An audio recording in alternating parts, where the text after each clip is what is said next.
Stai confortabil. Asigură-te că nu te deranjează nimeni. Începe cu ochii deschiși. Respiră. Inspiră pe nas și expiră pe gură. Lasă mușchii să se relaxeze.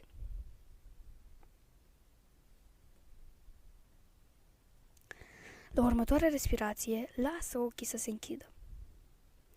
Simte-te conectat cu spațiul din jurul tău.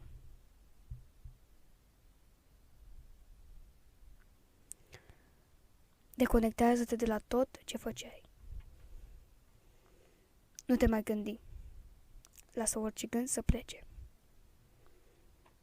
Simte fiecare mișcare a corpului.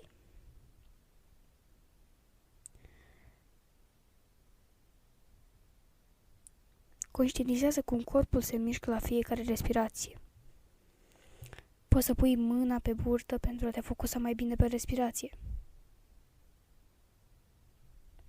Conștientizează tot ce simți. Nu mai fă nimic. Deconectează-te de la tot ceea ce făceai înainte.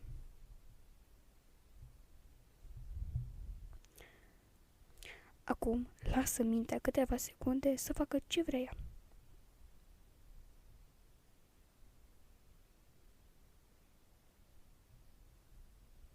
Revină pe respirație.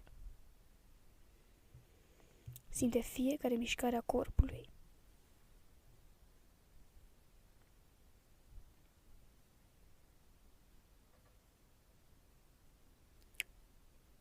Acum poți deschide ochii.